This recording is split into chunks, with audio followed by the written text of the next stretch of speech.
Here's an amazingly cool question we frequently see on the test. A patient who is visibly anxious about the appointment and the potential diagnosis they may receive arrives to a busy clinic.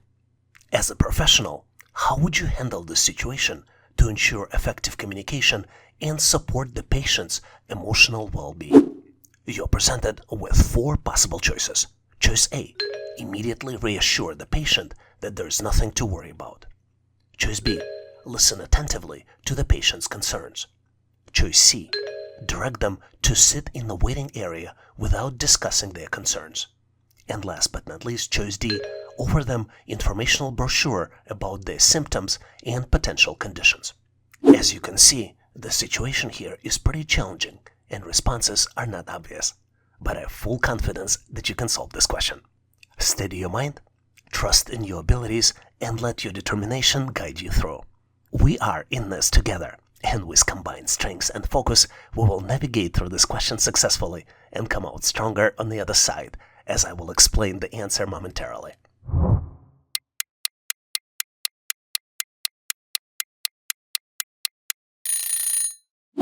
Time's up. Are you ready to show your answer? Even if you don't have the answer, remember this. Approach this question with the mindset that it is not just a test, but a chance for you to grow and learn. If you don't have the answer, or even if you selected the incorrect option now, you shouldn't get worried. Correct answers validate your knowledge, and incorrect ones teach you toughness and adaptability. Both qualities are equally valuable in your path to personal and professional development. Stay committed, stay curious, and let every answer, right or wrong, guide you in your ultimate success. The best way to guide us through the answer to this question is to remember the quote from Maya Angelou. She famously said, "People will forget what you said, people will forget what you did, but people will never forget how you made them feel." This quote reminds professionals of the lasting impact in their approach and how it can change patients' emotional well-being, emphasizing the importance of being kind and creating comforting interactions. With this in mind, let's look at the approach how to select the right answer. Let's start with the choice A. Immediately reassure the patient that there is nothing to worry about. You might consider this answer because alleviating patients' anxiety quickly is very crucial. Unfortunately, this choice is not correct. This approach can be dismissive and it undermines the patient's legitimate concerns, potentially damaging the trust. Let's look at choice C to see if it's a valid option. Direct them to sit in the waiting area without discussing their concerns. You might consider this answer because keeping appointments on time is important for clinic's efficiency. Unfortunately, this option is also not correct. And here's why. Ignoring the patient's anxiety by not engaging in conversation can exacerbate their stress and make them feel neglected. Let's look at choice D. Offer them informational brochures about their symptoms and potential conditions. You might consider this answer to educate them and potentially ease their concerns through better understanding of their situation. Unfortunately, this option is also not correct. Providing brochures alone can overwhelm and increase their anxiety without the personal interaction needed to address their specific fears. Which leads us to choice B. This option is recommended because by actively listening, professionals can gather essential information about the patient's concern and emotional state, allowing them to tailor their communication and support to address specific fears, thereby making the patient feel valued and reducing their stress. So the correct answer here is choice B. Listen attentively to patient's concerns. Let's face it, the correct answer to this question is a brick in the foundation of your success. Build confidently as you're constructing a monument of achievement. You need to select the answer that best describes you to the following statement. I am more productive when I don't have to take risks as part of my job. And you're presented with 7 possible choices. Choice A, strongly disagree. Choice B, disagree. Choice C, somewhat disagree. Choice D, not sure. Choice E, somewhat agree. Choice F, agree. And last but not least, choice G, strongly agree. Do you think you've encountered a tough one? Rest assured, you are not alone on this path. And I can't agree more. But regardless of your experience in problem solving, I believe in your abilities. Pause for a moment, harness your creativity, and let's face this challenge together. The answer is just waiting for your insightful touch.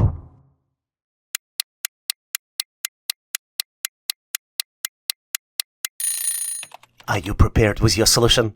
I am curious to compare notes. Let's move forward and share our answers. To answer this question correctly, let's first understand what are we being asked. There are three important considerations here. Number one is that employers value individuals who demonstrate willingness to take calculated risk, as it shows initiative, innovation, and a proactive approach to problem solving. In fact, nowadays, companies are very interested in the candidate's ability to make informed decisions, particularly when it comes to assessing risks and weighting potential outcomes. Correct response to this question should suggest that the candidate is capable of making strategic decisions that may lead to productivity gains and positive outcomes for the organization. In fact, there are four important qualities assessed in this question: your problem-solving abilities, your levels and tolerance for innovation and creativity, your adaptability and resilience, and your strategic thinking. Let's look at each one of those in more details so we better understand how to answer this question correctly. Let's start with problem-solving abilities. Taking calculated risks often requires problem-solving skills to assess potential challenges and develop strategies to mitigate risks. Candidates who demonstrate a willingness to take calculated risks may also exhibit strong problem-solving abilities, enabling them to overcome obstacles and drive productivity in their roles. You might be surprised how indirectly this question assesses your innovation and creativity. In fact, candidates who are open to taking calculated risks may possess a creative and innovative mindset.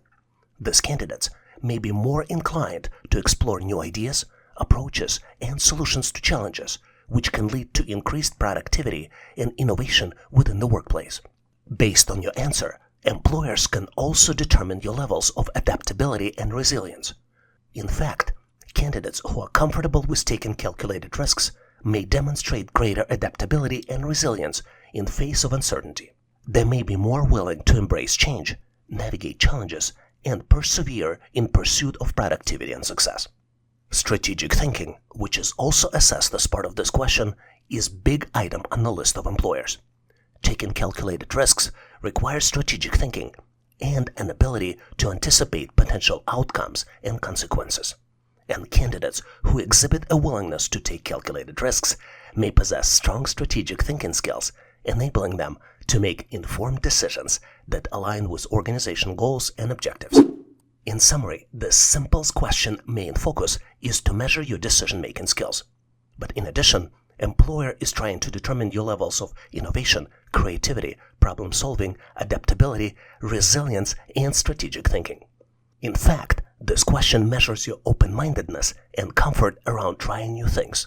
The correct answer depends on specifics of the job. A candidate who is more open-minded and demonstrate a willingness to take calculated risks may be perceived as more effective. Let me leave you with the sample answer if you face this question in a job interview. As a candidate, I recognize that productivity is essential in my role, and I strive to maintain high levels of efficiency in my work. However, I disagree with the statement that I am more productive when I don't have to take calculated risks. While stability and predictability are valuable, I believe that taking calculated risks can lead to innovation growth and breakthroughs in performance. By disagreeing with the statement, I aim to convey my willingness to step outside of my comfort zone, embrace challenges, and explore new opportunities that may enhance productivity and contribute to the success of the organization. My approach is carefully evaluate risks, make informed decisions, and leverage opportunities to drive positive outcomes, ultimately maximizing productivity and achieving goals effectively. With this answer, I believe the correct answer to this question is choice B, disagree. Are you in agreement with me? If you're not, please make sure to share your answer and your suggestions in comments. Very frequently on the test, companies look at your customer service skills. This is one of these types of questions. You work as a CSR and need to help troubleshoot internet connectivity. What is the best approach to troubleshoot slow internet speeds for a customer? You're presented with 4 choices and you need to select one. Choice A. Ask the customer to restart their modem and transfer to technical support if issue persists. Choice B. Ask the customer to restart their computer and transfer to technical support if issue persists. Choice C. Ask the customer to check their internet connection and transfer to technical support if the issue persists. And last but not least, choice D. Walk the customer through the thorough troubleshooting process, including resetting the modem and computer, checking cables and connections, and testing the internet speeds. Take a close look to see if you can come up with the answer.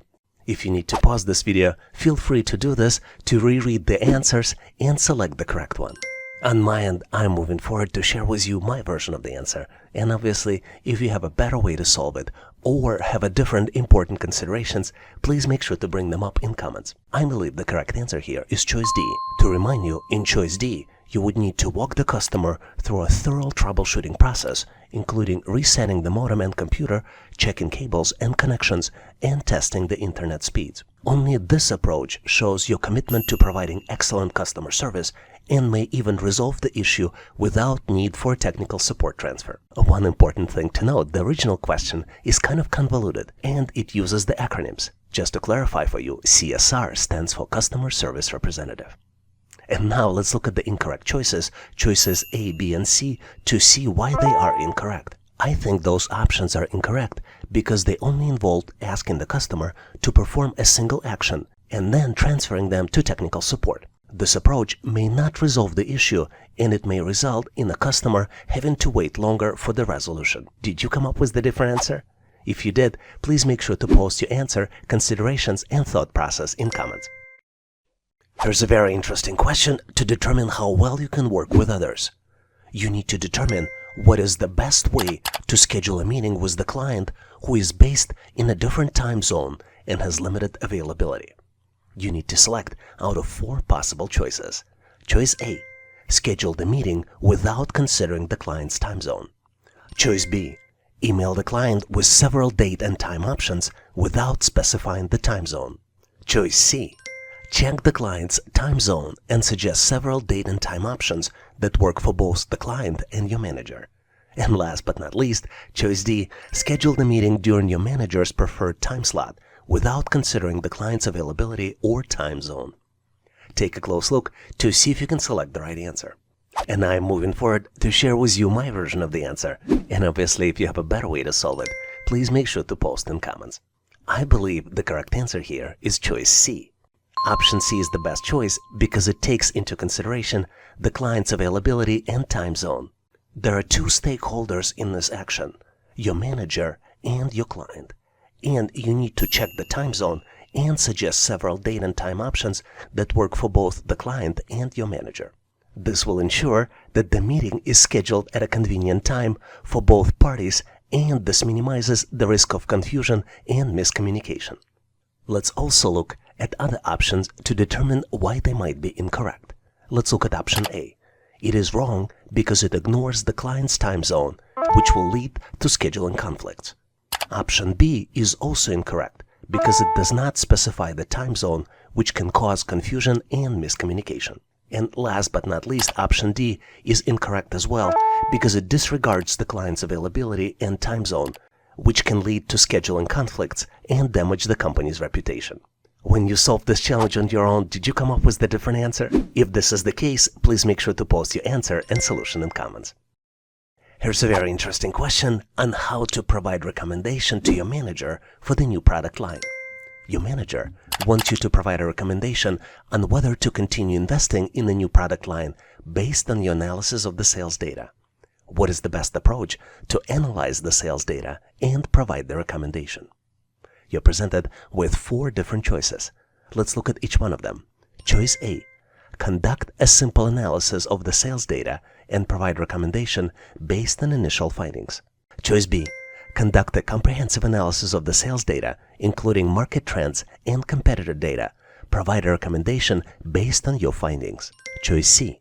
Provide a recommendation based on personal opinion and expertise without conducting any analysis of the sales data. And last but not least, choice D. Provide a recommendation based on the sales data from a similar product line without analyzing the sales data for the new product line. Take a close look to see if you can select the correct answer.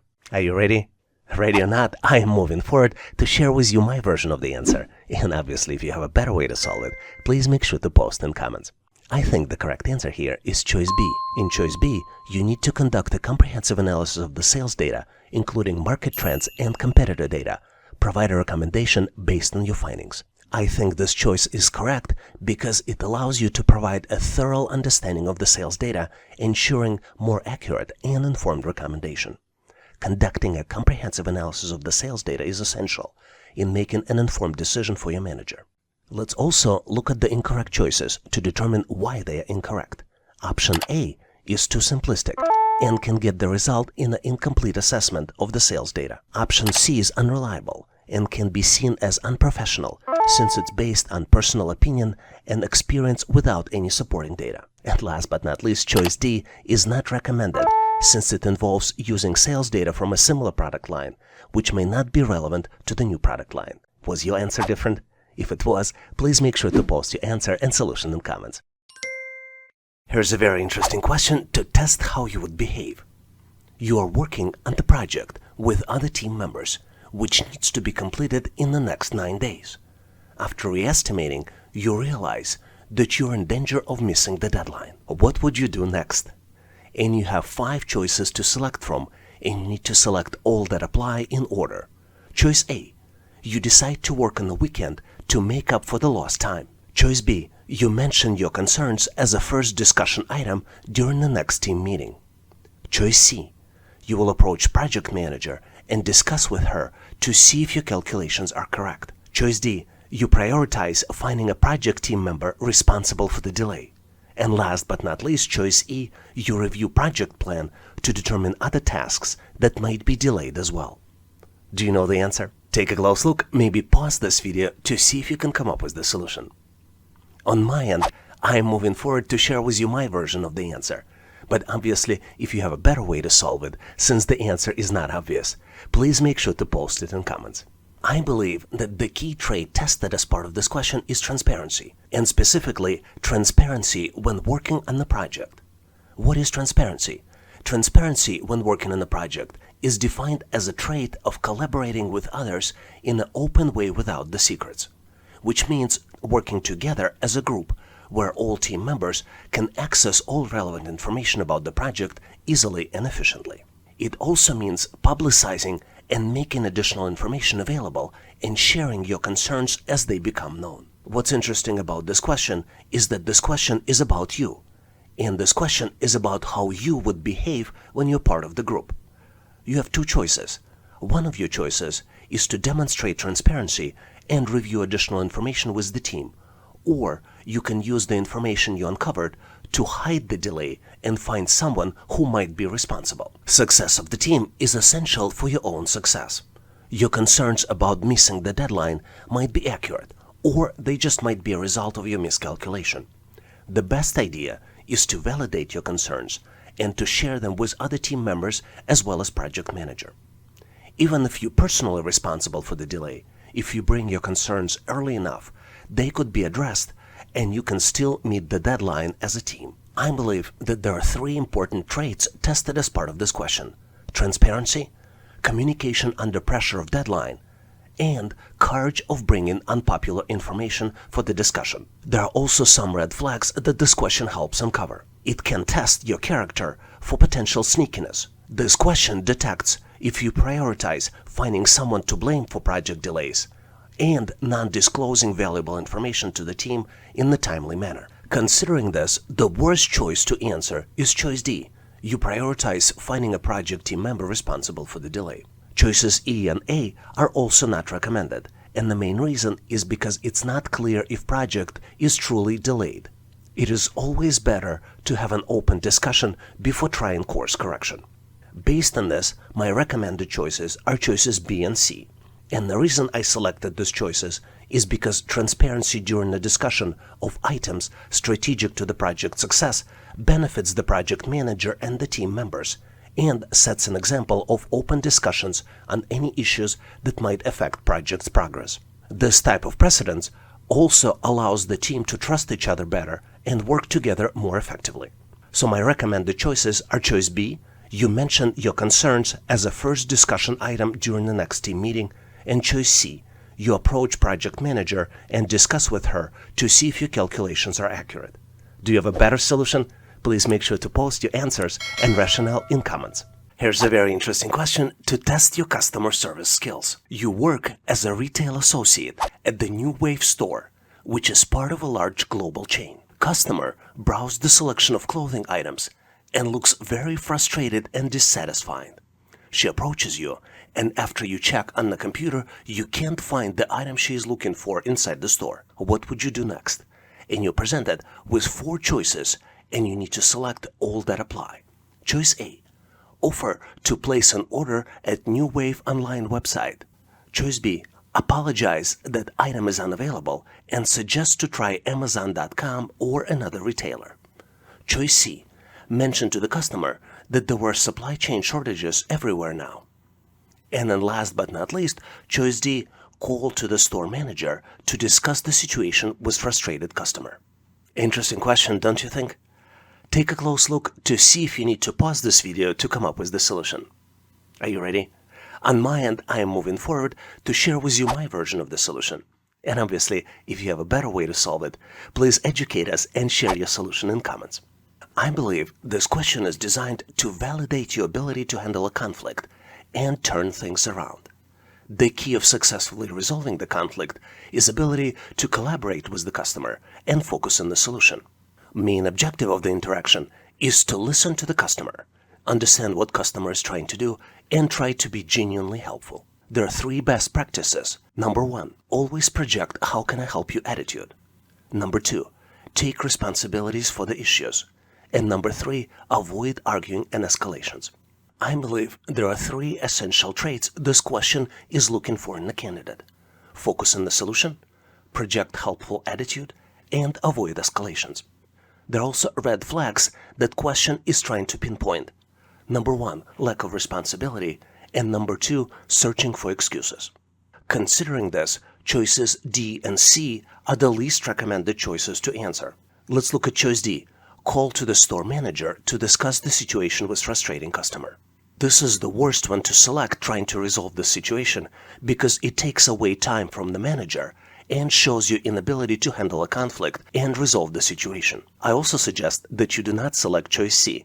Mention to the customer that there are supply chain shortages everywhere else now. Your role as retail associate is not to focus on excuses but find the solution to the customer.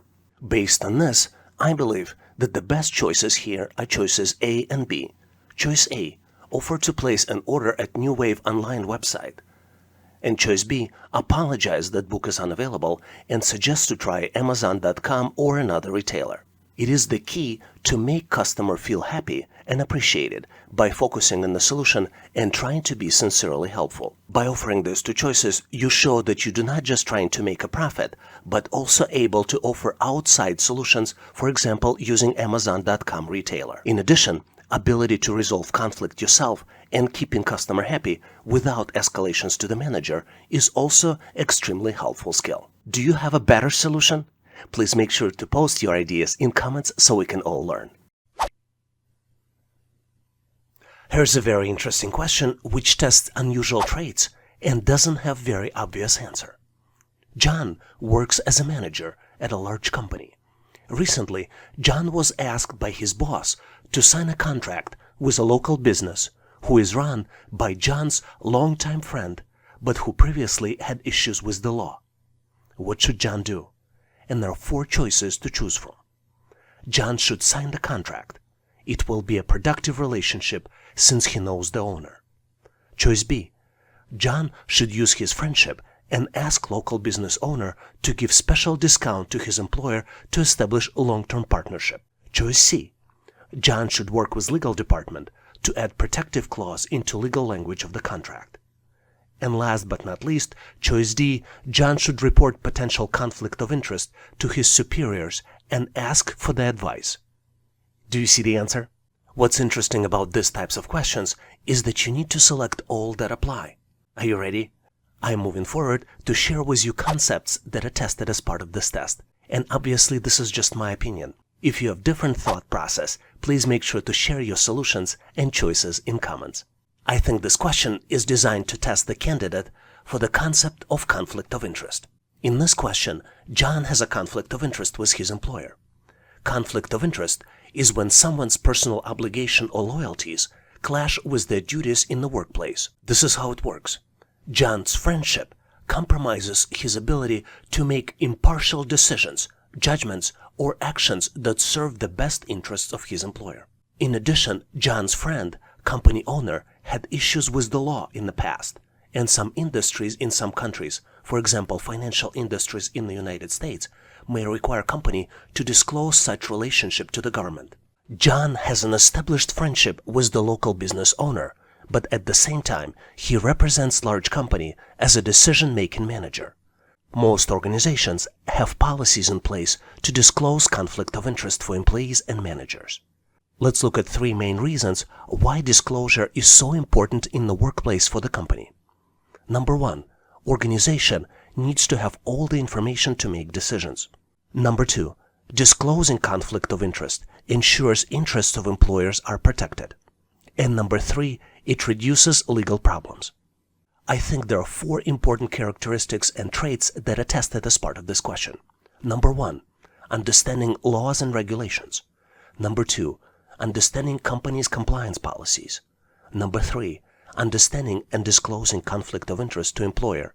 And number 4, asking question if there is a misunderstanding or lack of clarity. In addition, based on the answers that candidate selects, these are the red flags that this question might disclose. Number 1, lack of objectivity. Number 2, looking for inappropriate favors. Number 3, manipulative or controlling behavior. Number 4, inability to resolve conflict of interest. And number 5, lack of emotional intelligence. Based on this information, I would recommend you avoid choices A, B, and C. Let's look at each one of them individually. Choice A, John should sign the contract. It will be productive relationship since he knows the owner. The fact that it might be productive relationship is true, but this does not provide employer with all the information needed to make a decision, and there might be challenges in the future in this relationship. Another choice to avoid is choice B. John should use his friendship and ask local business owner to give him special discount to his employer to establish a long-term partnership. Even though this choice seems like a favor to the company, this shows manipulative behavior and hiding some information. Let's look at why should we avoid choice C. John should work with legal department to add protective clause into legal language of the contract. There shouldn't be any additional protective clauses here if John discloses all the information and all of his relationship, including conflict of interest. Based on this information, the correct answer here is choice D. John should report potential conflict of interest to his superior and ask for the advice. This choice shows John's humility, discloses conflict of interest, and complies with laws and regulations. Compliance is a formal process in most organizations to address conflict of interest, and the disclosure process is intended to help the workforce to be transparent and accountable for their actions and decisions. Disclosure of potential conflict of interest does not make it an actual conflict, but may help eliminate the perception. What do you think about this question? Do you have a different thought process? Please make sure to share your solution in comments. Here's a very interesting question, variation of which we frequently see on the test. You clicked on the link in the phishing simulation email. Fortunately for you, it was just a test. During lunch, though, your colleagues are discussing and sharing how they all recognize the phishing email. What would you do? And you're presented with multiple choices that you need to select in order. Choice A, listen to the rationale and observe behavior of your colleagues. Choice B, stay strong. It is an informal lunch and you're not required to share anything. Choice C, share the details of what happened with you and ask for an advice. And last but not least, choice D, make a joke about your own mistake. Not an easy question, don't you think? Maybe pause this video to see if you need more time to reread the question and come up with the best possible answers. And on my end, I am moving forward to share with you my version of the solution. And obviously, if you have better ideas and better way to solve it, please make sure to post your answer and rationale in comments. I might be wrong, but I believe this question validates how candidate can learn from mistakes by valuing humility and open communication. This question tests on how much you value open communication and how much you value showing humility to share your own weaknesses and mistakes, potentially gaining respect and improving your relationships with others. I think open communication, even when sharing uncomfortable personal experiences and issues, helps to show you as a human, gain better connection with others, and ultimately learn from mistakes more effectively. Here is how this all might be applicable to this particular scenario. During phishing simulations, companies send the realistic phishing email to employees to determine their awareness of cyber attacks. Everyone makes mistakes. The key is to recognize it and learn from the experience to do better next time. You might wonder, why should you value humility and open communication? Let me give you 3 main reasons. First of all, we learn from failures much more than we learn from successes. And from my standpoint, failure is an opportunity to grow and build mental memory, to recognize the mistakes, to change your behavior in the future, and to come back as a stronger and better person. And last but not least is sharing your mistakes with others creates an environment of humility where other people feel safe and comfortable sharing their personal stories, which on its own end helps build strong, well-connected, and high-performing teams.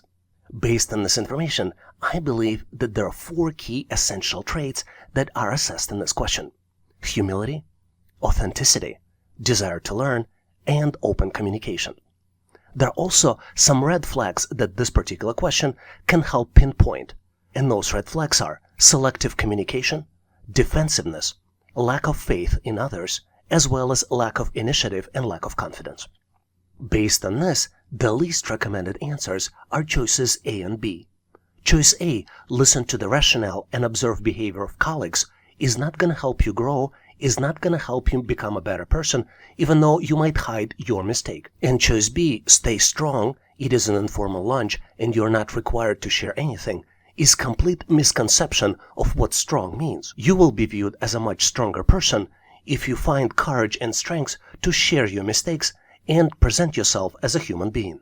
I would recommend answering this question with the choices D and C. Humility, which represents a willingness to admit the weakness and ask for help, makes a person a more effective leader. Everyone makes mistakes, but if you prioritize open communication, you can demonstrate that you are a human being and you can learn from your own mistakes. Making a joke about your own weakness is almost always safe and helps to create a safe environment for other people to share. So I would recommend you select choice D, make a joke about your own mistake, and choice C, share the details of what happened with you and ask for advice as an answer to this question. Do you have a better solution? Please make sure to share your answer and rationale in comments. Let's look at the tricky question which does not have the obvious answer. You received a rude email which uses non-professional language from your coworker. What should you do? You're presented with multiple choices and you need to select all that apply in order. Choice A, wait for 24 hours before responding. Choice B, reply back with similar tone to show strength. Choice C, read email carefully to ensure you understand the meaning of each sentence. Choice D, delete the email to eliminate trace and avoid conflict. And last but not least, choice E, forward email to HR and copy your manager. Take a close look to see if you can come up with the answer. Did you figure it out? I am moving forward to share with you my version of the solution, and obviously, if you have a better way to solve it, please make sure to post in comments. I believe this question tests your ability to control your emotions. When you're receiving unprofessional email, your anger buttons might be triggered, and you will get into emotionally elevated state. It is important to maintain professional posture, which would allow you to gain self-respect, as well as respect from colleagues, leadership team, and even the sender of the email. Once email is sent, it's impossible to unsend it, and this is the lesson you need to learn for yourself. Because of that, it is typically a good idea to wait before you respond, and use this time to learn more about the original message, try to understand sender's intentions, and also try to calm down yourself. Here are some steps on how you can respond to unprofessionally written email. You give another person benefit of the doubt. reread the original message, analyze it to make sure there is no misunderstanding. Step number 2. Try to calm down by doing other activities and ideally waiting overnight. This way your emotions will no longer be elevated when you're sending the response. As a step 3, you can try to write multiple versions of the response without sending, compare them, and select the best response. And last but not least, in step 4, you need to try to stick to professional tone and language in your answer. Here are some of the essential traits assessed in this question. You can pinpoint self-control, patience, thoughtfulness, and giving others benefit of the doubt. Some of the red flags this question can also pinpoint is impulsiveness, which means acting without thinking, as well as using of unprofessional language. Based on this, the least recommended answers in order are choices B, D, and E. Choice B would be replying back with similar tone to show strength. In choice D, you would delete the email to eliminate the trace and avoid conflict. And last but not least, choice E, forwarding email to HR and copying your manager. Based on this, the recommended answers in order would be choices C and A. Responding to rude email in professional way helps you practice patience, enhance your customer service skills, and try to gain self-respect as well as respect from others. It is also an opportunity for you to better understand others and grow as a person. Taking accountability and responding yourself to the message also helps you deal with the issues directly and avoid unnecessarily escalations to HR and to your manager. So my recommended answers here are choice C, read email carefully to ensure you understand the meaning of each sentence, and choice A, wait for 24 hours before responding, would be my most recommended answers. Do you have a better way to solve this challenge? Please make sure to post your answers and rationale in comments. Here's an amazing question to test your skills interacting with others. Your colleague asks you to help respond with the customer inquiry and indicated that this is an urgent and time-sensitive issue. You're currently working on a project with the tight deadline, and remember that when you ask colleague to help you with the project tasks earlier, you didn't receive any help. What should you do?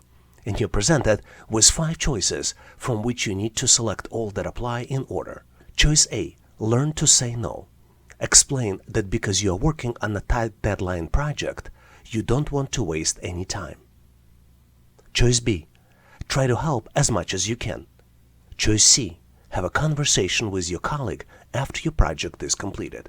Choice D, try to be respectful and understand another person's point of view. And last but not least is choice E, escalate the issue to your manager. Take a close look to see what would you choose on the real test as an answers for yourself. And on my end, I am moving forward to share with you my version of the solution. And obviously, if you have a better way to solve it, please make sure to post your answer and rationale in comments. I believe that this question is about creating a positive environment at work. And this is more than anything an opportunity question. And the main reason is because there is no workplace rule which regulates this situation. So there is no single right or wrong answer, and you act voluntarily in this situation. But if you're intentional about creating positive work environment, there is no better way to do it than by building a good relationship with your colleagues. Here's the thought process. You spend a large time of your workday with your colleagues at work, and having great relationship in the workplace helps create a lot of positive energy and goodwill. One of the best ways to create friendships and goodwill at work is by helping others to solve their problems, sometimes without expecting anything in return. I would recommend 5 ways to create positive work environment. Number 1, lead by example and sincerely try to help others at work. Number 2, be willing to do things that fall outside of your job description. Number 3, provide energy to colleagues around you by encouraging and supporting them. Number 4, assume positive intentions and trust your colleagues.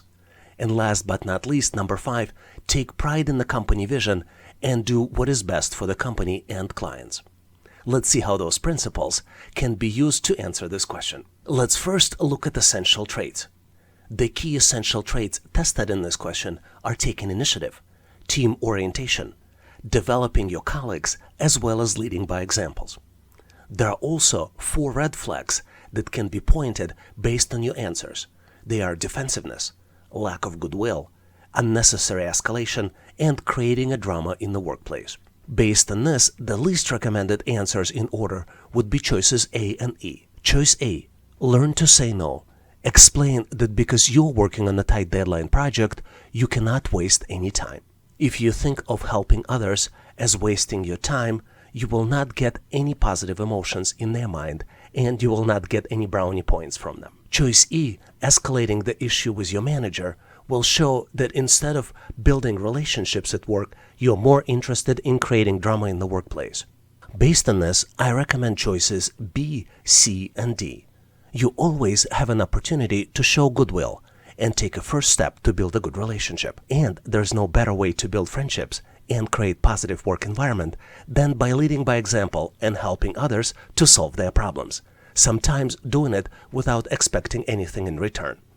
At the same time, you don't want to be burned out, and it is always helpful to have a conversation few days after completing the tasks to learn more about your colleague's work style and to better understand their position. Based on this, my recommended answers are in order. Choice B: try to help as much as you can. Choice C: have a conversation with your colleague after your project is completed. And last but not least, choice D: try to be helpful and understand other person's point of view. Do you have a better way to solve it? Please make sure to post your answer and rationale in comments. Here's the very interesting question to determine your personality. You just arrived at the corporate event. You do not see anyone you know there. What would you do? You need to select all that apply out of the 4 different choices. Choice A: observe others. Wait for people you know to arrive. Choice B: approach people you don't know and introduce yourself. Choice C: temporarily leave the event and come back later. Choice D: check your itinerary to ensure you're at the right place. Take a close look to see if you can come up with the right answer. So you can always pause this video to determine the answer that you would want to choose. Are you ready? I am moving forward to share with you my version of the solution. And obviously, if you have a better way to answer and have different recommendations, feel free to share in comments. I believe that in this question, you are being tested on whether you're a good team player. Work environments are very collaborative, and companies are looking to hire people that work well with others. There are no easy ways to determine if a candidate is a good team player. For example, recruiters do not screen for quality candidates, but mostly focus on technical skills and try to submit as many candidates as possible to increase their chances. More than 50% of resumes contain lies. Non-team players hype their resumes to look like A players. Questions on behavioral interview are not very revealing.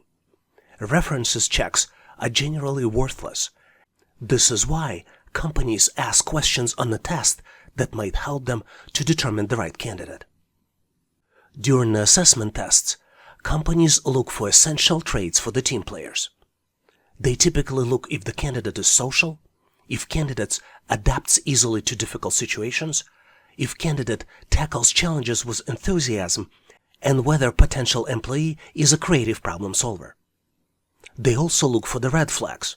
And typically, red flags are that the candidate likes working solo, doesn't take initiative, and maintains a status quo. Obviously, with these types of questions, there is no right or wrong answer. But there is a least recommended answer which you can spot based on the red flags. Because red flags are that the candidate doesn't take initiative, afraid of unfamiliar situations, and passively maintains status quo, the choices to avoid might be choice A: observe others and wait for people you know to arrive, or choice C: temporarily leave the event and then come back later. Based on what we know, organizations are looking to hire people that are team players, that can introduce themselves and feel comfortable and confident in unfamiliar settings. One thing to keep in mind is that you always want to be honest and answer how you would behave.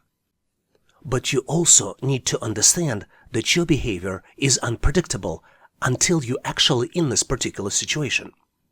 Are you sure you will never behave as the best version of yourself? Can you become intentional and be courageous even if you feel uncomfortable about the situation? Keep in mind that you can also change yourself and behave as a team player. Considering that team player traits are being social, being easily adaptable, and being creative problem solver, the most recommended answer here is choice B. Approach people you don't know and introduce yourself. Do you have a better version on how to answer this question? Please make sure to share in comments.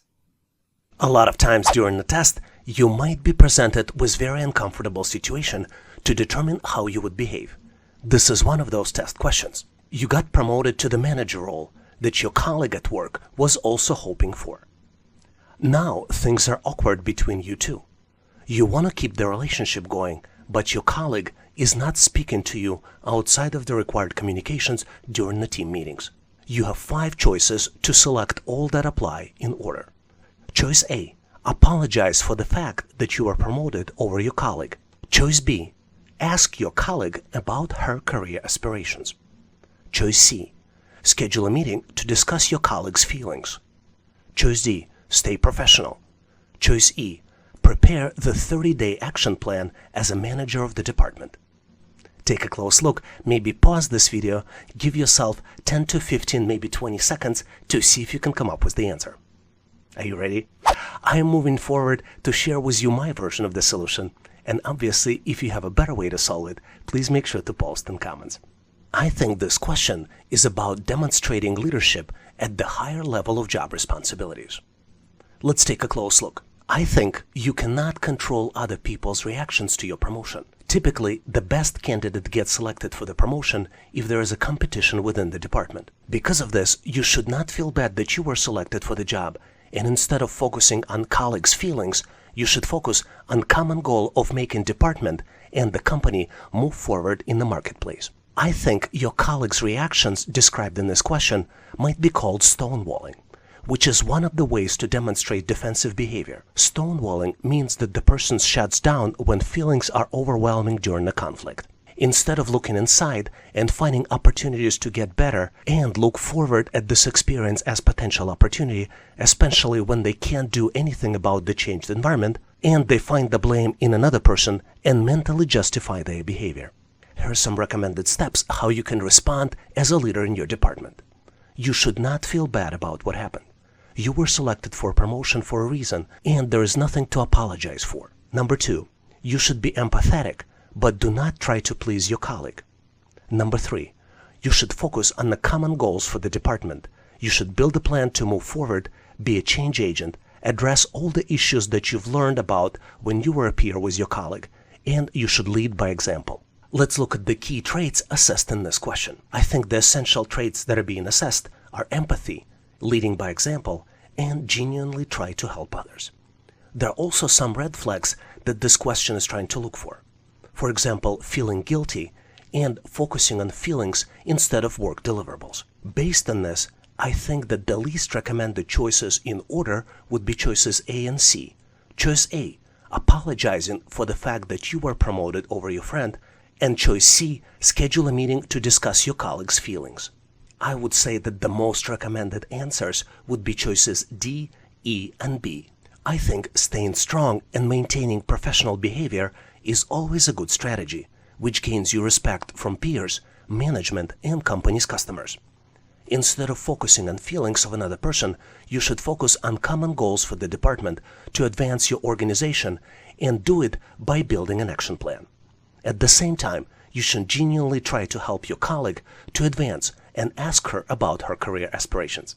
So my recommended choices in order would be choice D, staying professional, choice E, prepare a 30-day action plan as a manager of the department, and last but not least, choice B, ask your colleague about her career aspirations. Do you have a better way to solve it? Please make sure to post your answers and rationale in comments. Here's the very unusual question we ran across on a recent test. Sunita has recently joined the team, and she is a vegetarian. Very frequently, you observe that during team lunches, Sunita feels very uncomfortable around Kevin when Kevin discusses his recent hunting trips in great level of details. What should you do? You need to select all that apply in order. Choice A. Do nothing. There is no issue, and even if there is, it should be resolved between Sunita and Kevin. Choice B. You should support Sunita by mentioning to her that it is totally normal since Kevin worked for a company for a long time and always shares his hunting stories. Choice C. You should informally mention to Kevin about Sunita's reactions next time you meet with him one-on-one. And last but not least is choice D. You should escalate the issue with your manager. Do you know what you would choose if you were presented with such a test? Give yourself a little bit of time, maybe 15 to 20 seconds, to see if you can come up with the solution. On my end, I am moving forward to share with you my version of the answer. And obviously, if you have a better way to solve it, please make sure to post in comments. What is interesting about this question is that it's not about Sunita and Kevin, but rather this is the question about you and how you would behave in this particular situation. Another important factor is that there is no legal or professional requirement on how to behave in this particular situation, because you always have choices. But this question is designed to analyze your values, and depending upon your values and moral beliefs, you can either play a role of bystander or take actions and try to help. Let's look at the key considerations on how to approach this question. The key questions I would ask is, what would caring leader do in this particular situation? Would leader just observe the issue on the sidelines? Or would a leader take actions and try to interact with the team members to create more positive, safe, friendly, and sympathetic work environment? To create a healthy and productive workplace, it is extremely important to create a community at work. A modern view of the effective work environment highlights creation of the community at the workplace. Creation of the community invites deeper level of belongings for the members and helps improve the engagement, improve commitment, and productivity in the workplace. Let's look at the 5 key elements on how you can create a community at the workplace. Number 1, you should focus on developing the culture of inclusion. You also should understand and appreciate the diversity and try to engage different people with different viewpoints into your team. You should also strengthen team bonds, promote team building, and one of the good ways to do it is complete joint activities together. For example, you can eat lunch, socialize at work and or after work, and do other joint activities. What's important to understand is that diversity and inclusion is more than just a policy at the workplace. The population is rapidly changing, and people employed in the organization are changing with this. The population of people employed in organizations is changing, and people with different backgrounds enter the workforce. The key benefit of having diversity and inclusion is that equitable employees outpace their competitors by respecting unique needs and variety of perspectives of all team members. The benefits of diversity and inclusion can be summarized by higher productivity at work, increased employee engagement and trust, new perspectives and innovation, better decision-making inside and outside of the organization, and stronger business results and profits. Understanding all of these aspects help us understand the traits tested on this test. The essential traits are doing the right thing and taking action as a leader, understanding cultural differences, as well as sincere appreciation of the diversity. Let's analyze key choices and considerations when answering the question. You're presented with the choice to be a bystander and do nothing, but you also can do a right thing as a leader even though it might be uncomfortable. You can also try to maintain the status quo and just calm down Sunita by telling her that it is okay since it always was like that. You can also behave as a true leader and show true appreciation of diversity and inclusion benefits. You can take uncomfortable step and grow as a leader yourself, which would help attract and keep the pipeline of talented team members into the organization. So what are the red flags that this question helps to uncover? Number 1 is it helps uncover people that try to maintain status quo versus being a change agent. It also helps detect people that are uncomfortable in promoting the change. You can also detect people that are being afraid of conflict that is required for the change. And also you can eliminate people that have lack of understanding of diversity and inclusion principles. let's look at considerations for the internal compass of the person answering the question. It is almost effortless to take the easy route and behave in politically correct way, but you can also take a lead and do the right thing. The true leader always goes with what heart is telling her and him and does the right thing. In addition, by mentioning to Sunita that she should get used to it because it is always the way it was, you will not be able to comfort her, since she most likely will continue to be uncomfortable. Leaders often play a role of the change agent in the organization and are not afraid of the conflict that might be required for a change. Based on this analysis, I think the choices to avoid are choices A, B, and D. Choice A, do nothing. There is no issue, and even if there is, it should be resolved between Sunita and Kevin. Choice B, you should support Sunita and mention to her that it is totally normal since Kevin worked for a company for a long time and always shared his stories. And last but not least choice to avoid is choice D. You should escalate the issue with your manager. I know you might disagree, but I am of the opinion that there is nothing here in this situation that might require manager engagement. Based on this analysis, I think that the recommended answer here is choice C. The goal of every organization is to create a safe, positive, and caring work environment where team members feel comfortable, enjoy working together, and have opportunity to reach their full potential. Some issues can't be solved through organizational policies or escalations to the managers, but rather these issues require a help from true leaders who understand cultural differences, appreciate diversity, and are not afraid to speak up and share their opinion. Based on this, I think the recommended answer here is choice C. You should informally mention to Kevin about Sunita's reaction next time you meet with Kevin one-on-one. The assumption here is that Kevin will recognize the discomfort he is causing to Sunita and will stop sharing the stories when Sunita is present. Do you have any other suggestions on how to answer this question? Please make sure to post them in comments. Here's the very interesting question we frequently see on the test.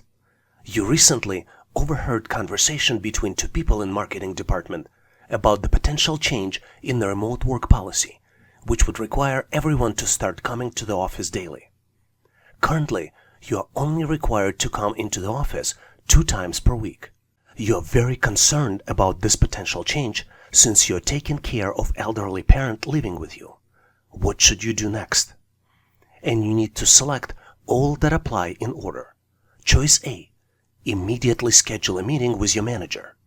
Choice B, call HR and confront them about the potential change. Choice C, wait until the next day before taking any actions. Choice D, discuss the issue with your colleague who has connections with the leadership team. And last but not least, choice E, start researching alternative elderly care options. Do you know the answer? Take a close look, maybe pause this video so you can analyze the question and come up with the right choices. Hopefully you've made your selections because I am moving forward on my end to share with you my version of the solution. And obviously, if you have a better way to solve it, please make sure to post in comments. Let me start with the key considerations, an analysis of the facts. Number 1, there has not been an official announcement of the change, and what person overheard from other people are just rumors and speculations of potential changes and should be treated accordingly. I believe there are a few key considerations to help you select the right answer. Number 1 is that speculations and rumors of what might happen are very frequent in the workplace and have negative consequences for everyone. Speculations can create emotionally charged environment and strain trust between colleagues. Work quality is affected, as well as morale drops significantly. A lot of companies also have policies in place to prevent distribution of misinformation. I think the key to answer this question correctly is to demonstrate emotional control and evaluate what happened based on facts. Until official announcement was made, information you overheard may not be accurate. It is possible you overheard preparation for the official announcement, but also it is possible that you might have overheard someone else's speculations and rumors. As a leader in the workplace, you can assess the situation and behave based on facts, setting up an example. So how can you select the right answer for this question? As a leader, you always have an opportunity to evaluate the situation and calibrate your response. Basically, recognize and balance. First of all, you need to evaluate trustworthiness of the sources and if they represent official information. You also need to be able to understand what are available facts. If necessary, you need to gather more information, but without creating anxiety in the workplace. You also always have an opportunity to review alternatives and understand the worst-case scenario. This question also evaluates you on self-controlling your emotions. Because the outcome of the potential change is very important to you, it is very easy to get emotional. But it is unclear if the change is going to take place, since there was no official announcement yet, and it is possible you just overheard rumors and speculations. The best way to approach this situation might be to practice self-control and plan your response instead of reacting emotionally. Considering all this, let's look at how to develop a better self-control because it is very important in answering this question. To better control your emotion, you need to pause to understand what just happened. Some experts recommend pause for 24 hours or longer. It is also important to focus on the things that you can control.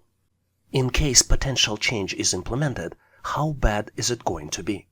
A lot of times the worst case scenario is not catastrophic.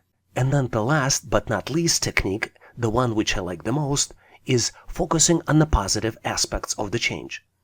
Are there anything positive that might happen after the change is implemented? Can you focus on that? I believe that essential traits tested in this question are emotional self-control, stress management, optimism, and maintaining positive attitude, as well as ability to adapt to changing environments and leading others by personal example. Let's look at each one of these traits in more details. Self-control is the ability to navigate through difficult situations without losing the focus. Your ability to maintain anxiety allows you to manage your stress and control impulses and monitor and self-assess your emotions. Positivity in the workplace is contagious, and optimistic leaders are able to pursue goals even when they're faced with a lot of obstacles. Change is an essential part of the workplace, and leaders that are able to adapt to the change quickly and remain flexible in the changing environment make better decisions and more valuable to the organizations. I also believe that based on your responses, this question can uncover some red flags in your thought process. Those red flags might be impulsiveness in responses, inability to differentiate facts from rumors and speculations, and creating a drama in the workplace. Some leaders think that time is of the essence, and they believe that they need to move quickly to respond, instead of evaluating the facts and gathering more information. Impulsive behavior typically limits analysis of the information before acting and makes people act without thinking about the consequences. Most of the time, people that demonstrate impulsive behavior, as well as people that do not know how to handle emotionally charged situations, create drama in the workplace. Based on this, I believe choices A, B, D, and E are the choices to avoid. Choice A: immediately schedule a meeting with your manager. You do not have enough information to schedule a meeting with the manager since there are no facts to discuss. Choice B: call HR to confront them about the potential change. Very similar situation, you might be creating a drama without evaluating the facts. Choice D: discuss the issue with your colleague who has connections with leadership team. Colleague may not know anything about this, and approaching the colleague with this information will just spread the rumors. And last but not least, choice E: start researching alternative elderly care option. Even though this is always a good thing to do to have a backup plan, at this point it's not justified to spend time doing this activity. Companies are looking for leaders with strong emotional self-control that can deal with challenges, maintain focus, and navigate challenging situations. Postponing actions and response until factual information is available is the best choice in a lot of situations. By practicing self-control, you can also create a precedent in the workplace and set a good example for your colleagues. So based on this information, my recommended answer is choice C: wait until the next day before taking any actions. Do you have a different thought process or different choices that you would recommend? Please make sure to post your answers and suggestions in comments. Here's the very interesting question you might frequently see in the recent tests. During virtual meeting, one of the participants is actively consuming lunch, which creates a lot of frustration for you since you can't concentrate. As a team lead, you scheduled the discussion during the lunch hour since this was the only time available, as you need to finalize a design solution for your project. What would you do next? And you have 5 different choices, and you need to select all that apply in order. Choice A: end the meeting as quickly as you can with the reason that you can't concentrate. Choice B: immediately after the meeting, contact the participant who was actively eating and discuss the inappropriate behavior. Choice C: thank everyone for joining the meeting during lunch hour. Choice D: make a humorous comment at yourself for not being able to concentrate. And last but not least, choice E: meditate after the meeting to calm down and practice meditation on how to concentrate better. Not an easy question, would you agree? Give yourself a little bit of time to see if you can come up with the solution. And on my end, I'm going to move forward and share with you my version. And obviously, if you have a better way to solve it, please make sure to post in comments. When sharing with you my answer, I need to acknowledge that everyone is different, and your choices for this particular question might be different as well. What's interesting is that this question doesn't have a single obvious answer and is designed to test your particular personality. Multiple complex aspects of personality and leadership are tested in this question. There is no obvious answer, but solution to this challenge might be guided based on a few considerations. As you're probably well aware, virtual team meetings became a reality of corporate work after COVID-19. And even though remote work provides more flexibility to people, for example, it eliminates the commute, some aspects of remote work make it more stressful. For example, reaching alignment on an issue, or resolving a critical problem, or meeting a deadline. Due to the isolation, it is also much easier to experience high level of anxiety, irritability, and reach burnout during the remote work. Companies recognize this trend and train their leaders to respond to remote work challenges. They also test job candidates to make sure they possess necessary traits. To successfully answer this question, I recommend practicing servant leadership and try to understand and appreciate other team members when answering this question. I believe that the key themes tested in this question are sympathy, appreciation, and self-control. Obviously, there are multiple different ways to look at this issue, but in general, candidates for the leadership positions are regularly tested on the sympathy and appreciation skills needed for the position. Conflict in this question is created since team lead scheduled a meeting during the lunch hour. All participants choose to spend lunchtime with the team lead to help him or her to solve the problem and meet the deadline. Team lead in this question has multiple ways to demonstrate appreciation to other team members. For example, team lead can change the mental message about what's happening. Another thing, unless others complaining, team lead can control reactions and emotions.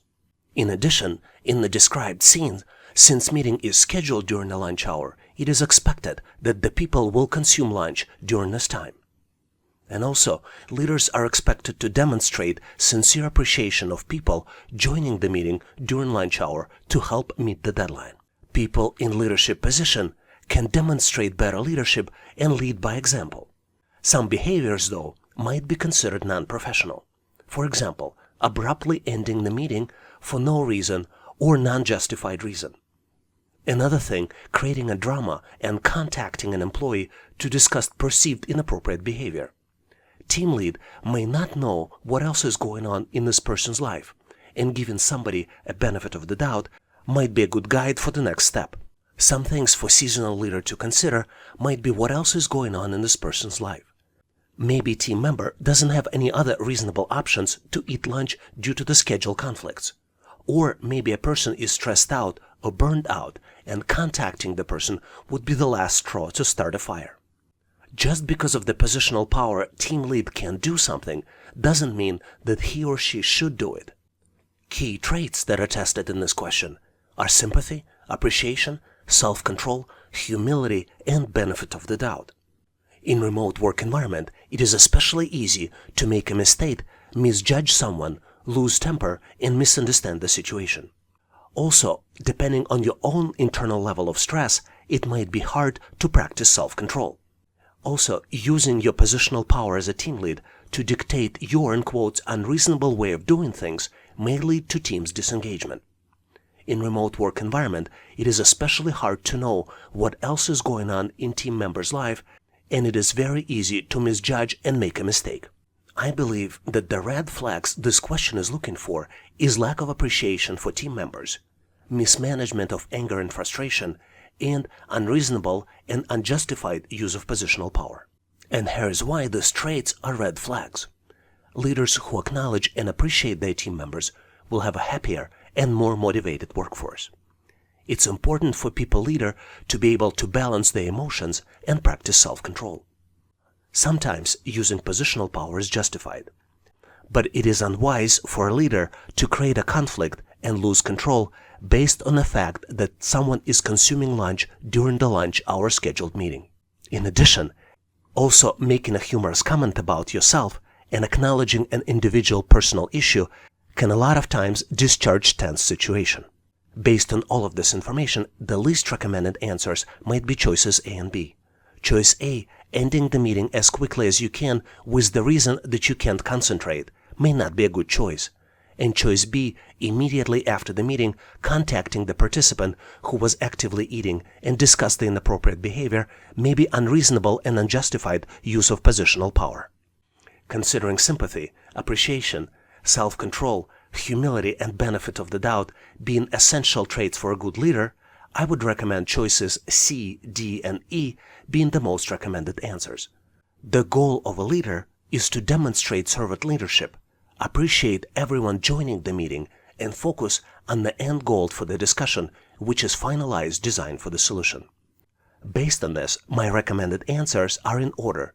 Choice C, thank everyone for joining the meeting during lunch hour. Choice D, make a humorous comment at yourself for not being able to concentrate.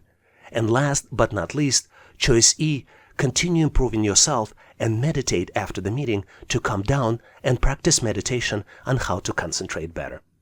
Do you have any other suggestions? Please make sure to post them in comments. Here's an interesting question you frequently see on the test. Manager called you into her office and shared with you the complaint she received about you browsing non-business related sites in the workplace. You did use company's equipment to download some materials from the internet recently. What will you do next? And you need to select all that apply in order. Choice A, I would ask manager to provide evidence and learn more about who filed the complaint. Choice B, I will explain what I did and what I was looking for. Choice C, I would apologize. Choice D, I would take responsibility for my actions. Take a close look, maybe pause this video for 10 to 15 seconds to see if you can come up with the solution. Ready or not, I am moving forward to share with you my version, and obviously, if you have a better way to solve it, please make sure to post in comments. What's interesting about this question is that this particular one doesn't have a single obvious answer. There are multiple complex aspects that are tested in this question. And even though there is no obvious answer to this challenge, the solution might be guided based on the listed considerations. Let's look at each one of them.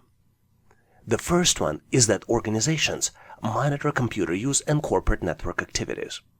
Companies have full legal right to monitor email as well as the sites employees go to. Companies discourage personal use of the computers by employees for many different reasons.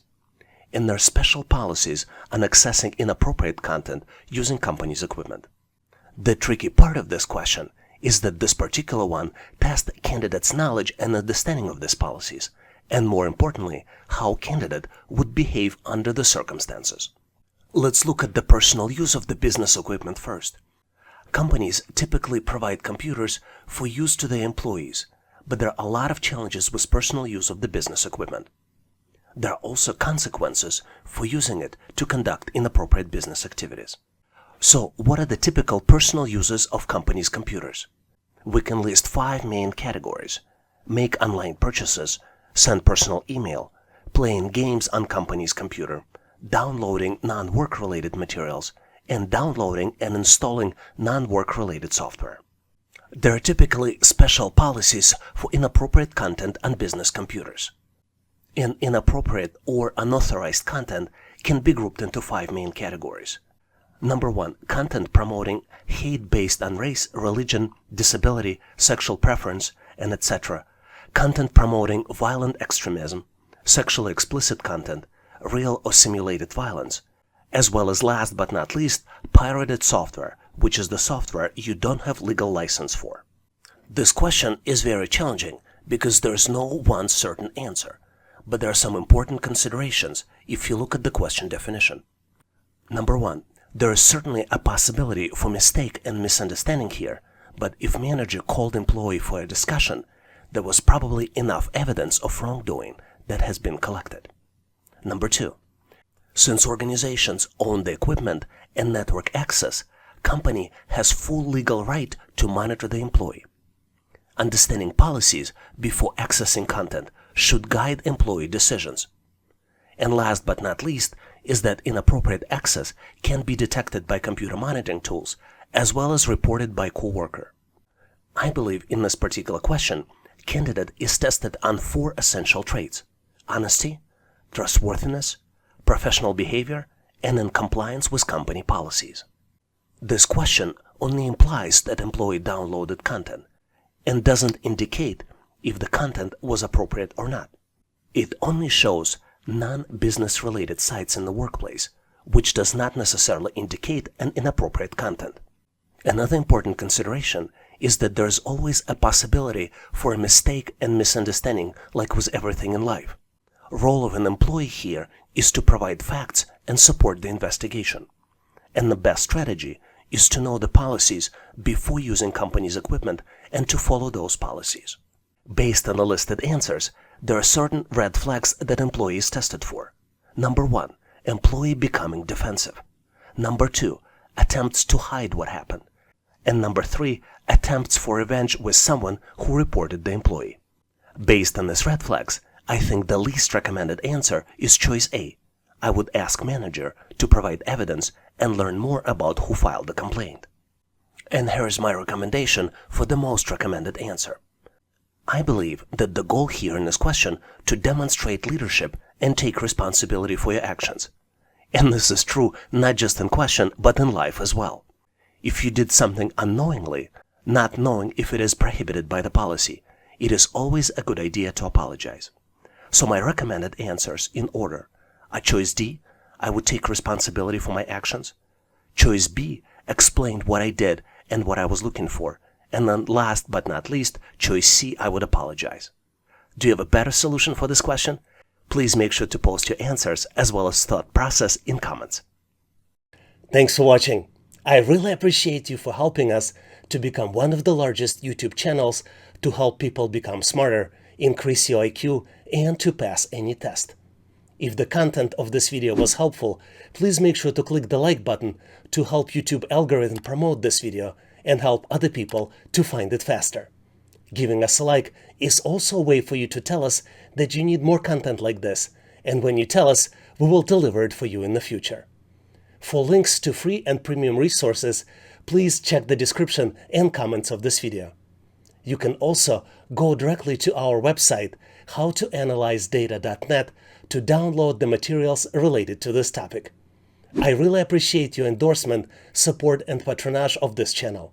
And thank you for considering to become a member and considering to subscribe. Please leave feedback, suggestions, or corrections in comments. And all the best on your journey. I'll see you in my next video.